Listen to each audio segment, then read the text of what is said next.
Hello friends, जैसे कि आप सभी को पता है कि पेंशन अपडेशन जो कि एक बहुत ही इम्पोर्टेंट मुद्दा है सभी पेंशनर्स के लिए। सभी पेंशनर्स यहाँ उम्मीद किए हुए हैं कि उन्हें अच्छा एक पेंशन अपडेशन मिले या तो आरबीआई फार्मूला पर मिले, जिससे सभी पेंशनर्स संतुष्ट हो सकें। लेकिन उससे रिलेटेड कोई भी पर्टिकुलर डिसीजन नहीं हो पा रहा है, कोई भी स्टेप्स आईबीए के द्वारा नहीं लिया जा रहा है। इसीलिए यहाँ पर पेंशन अपडेशन से रिलेटेड इशू को उठाया गया था यहाँ पर गवर्नमेंट के बीच में। तो क्वेश्चन रेस किया गया था गवर्नमेंट से, उसी का आंसर आज गवर्नमेंट ने किया है कि आखिर एक्चुअल क्या पोजीशन है पेंशन से रिलेटेड। तो ये सारी इंपॉर्टेंट चीज़ें हैं, सभी पेंशनर्स के लिए जानना बहुत ज़रूरी है। तो प्लीज़ वीडियो को एंड तक ज़रूर देखिएगा। क्वेश्चन और प्लस आंसर की गवर्नमेंट ने इसके बिहाफ में क्या कहा है, सारी चीज़ें इस वीडियो में मैं आपको बताऊँगी। तो सबसे पहले आप देखिए, गवर्नमेंट ऑफ इंडिया का ये लेटर है मिनिस्ट्री ऑफ फाइनेंस का। लोकसभा में ये क्वेश्चन यहाँ पर उठाया गया है, इशू ऑफ रिटायरीज। तो क्वेश्चन क्या रेस किया गया है यहाँ पर, will the minister of finance be pleased to state. अब क्वेश्चन ये है, whether the government has taken any step to resolve the pre November 2002 retirees issue of public sector bank.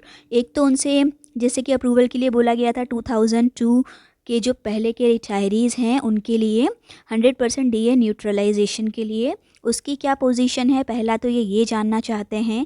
दूसरा क्वेश्चन यहाँ पर रेस किया गया था, the present position of the ministry over the issue of pension updation of the public sector bank. तो public sector bank में pension updation की actual position क्या है, ये क्वेश्चन यहाँ पर पूछा गया था। तीसरा है, whether the committee set up to look into the matter of pension updation of public sector bank. क्या कोई कमेटी यहाँ पर बनाई गई है जो पेंशन अपडेशन के बारे में यहाँ पर चर्चाएं कर रही है, उसे सॉल्व करने की कोशिश कर रही है। यदि ऐसी कोई कमेटी बनाई गई है तो उसके बारे में डिटेल दी जाए। ये पूरे 3 क्वेश्चन थे जो कि गवर्नमेंट में रखे गए थे सभी पेंशनर्स के लिए। अब इसके बिहाफ में जो आंसर आया है वो आपको बताना चाहूँगी। आंसर यहाँ पर किया गया है minister of state in the ministry of finance के द्वारा। तो सबसे पहला जो क्वेश्चन था उसके अगेंस्ट में यहाँ पर गवर्नमेंट ने बताया है, the government wide letter dated 5 अक्टूबर 2023। 5 अक्टूबर 2023 को गवर्नमेंट के द्वारा लेटर जारी कर दिया गया है, जिसमें उन्होंने बताया है, it's no objection to IBA for advising public sector bank to pay dearness relief at uniform rate 100% neutralisation of taper GR. तो जो 2002 प्री रिटायरीज़ के लिए 100% डीए न्यूट्रलाइजेशन की बात कही गई थी, गवर्नमेंट के पास भेजा गया था, तो उसके अगेंस्ट में गवर्नमेंट ने नो ऑब्जेक्शन दे दिया है, यानी कि ये प्रोवाइड सभी पेंशनर्स को किया जा सकता है। तो फर्स्ट के बिहाफ में तो चलिए ये कह दिया गया है, जिसकी जानकारी काफ़ी पेंशनर्स को पहले भी मिल ही चुकी थी। जो सेकंड सबसे इम्पॉर्टेंट मुद्दा था कि पेंशन अपडेशन से रिलेटेड भी क्वेश्चन यहाँ किया गया था, तो उसके अगेंस्ट में गवर्नमेंट ने कहा है, बी और सी जो सेकंड और थर्ड नंबर का क्वेश्चन था उसके अगेंस्ट में एक साथ यहाँ आंसर इन्होंने दिया है, pension a funded scheme was introduce in nationalise bank through bipartite settlement. तो जो पेंशन वाली स्कीम थी वो भी बाइपार्टाइट सेटलमेंट के द्वारा ही लागू यहाँ पर की गई थी। The board of the representative nationalised bank accordingly made employees pension regulations in exercise of their power under section 19 of the banking company act. तो according to banking company act section 19 के अकॉर्डिंग यहाँ पर pension regulation actually जो PFRDA आपने सुना होगा वो बनाया गया था कि जो पर्टिकुलर पेंशन से रिलेटेड सारे डिसीजंस लेगी, उससे रिलेटेड सारे रिव्यू उन्हीं के द्वारा किए जाएंगे 1970-1980 के द्वारा। This regulation do not have provision for revision of pension. अब इन्होंने ये फॉर्म तो किया यहाँ पर पीएफआरडीए को, लेकिन इनके पास ये प्रोविज़न नहीं है कि ये पेंशन को रिवाइज कर सकें।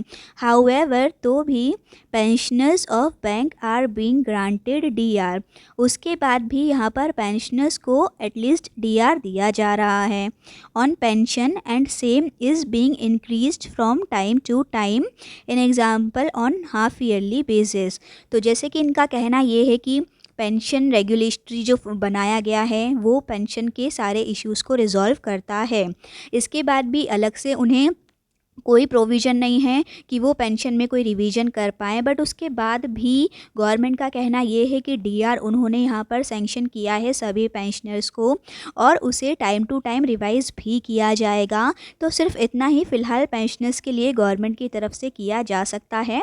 जैसे कि आंसर यहाँ पर दिया गया है, उसका इंटेंशंस यहाँ जो क्लियर सभी को हो रहा है कि गवर्नमेंट यहाँ पर जो कहना चाह रही है वो यही है कि फ़िलहाल सभी पेंशनर्स को जो 100% डीए न्यूट्रलाइजेशन अप्रूव किया गया है उसी से संतुष्ट होना होगा और वही टाइम टू टाइम हालांकि इंक्रीज़ किया जाएगा, उस पर रिव्यू किया जाएगा और उसमें पेंशनर्स को बढ़ोतरी देखने के लिए मिल सकती है। लेकिन जो एक्चुअल मुद्दा है कि पूरी पेंशन को अपडेट किया जाए, अपडेशन पेंशन का किया जाए, उससे रिलेटेड बात यहाँ गवर्नमेंट ने भी स्वीकार नहीं की है कि ऐसा किया जाना चाहिए।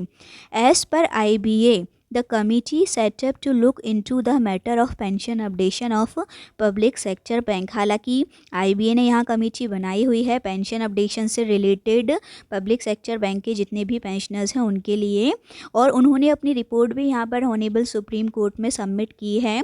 अब उनका जो भी डिसीजन आगे रहता है उससे रिलेटेड और चीज़ें देखी जा सकती हैं, बट फ़िलहाल गवर्नमेंट में ऐसा कोई मुद्दा पेंडिंग नहीं है पेंशन अपडेशन से रिलेटेड। ये यहाँ पर इस लेटर से हमें समझ में आता है। तो अभी फ़िलहाल सभी पेंशनर समझ सकते हैं कि उनके पेंशन अपडेशन की क्या स्थिति है और इससे रिलेटेड अब यूनियंस या फिर आगे जो कोर्ट में केसेस चल रहे हैं उन्हीं पर डिपेंड होता है कि आगे पेंशन अपडेशन से रिलेटेड और कोई काम हो सकते हैं। फ़िलहाल IBA या DFS या गवर्नमेंट डायरेक्टली इसमें इन्वॉल्व नहीं है। तो आई होप आपको वीडियो पसंद आया होगा। वीडियो पसंद आया हो तो वीडियो को लाइक, चैनल को सब्सक्राइब ज़रूर कर लीजिएगा ताकि ऐसी सभी इन्फॉर्मेशन आपको समय पे मिलती रहे। Thank you for watching my video.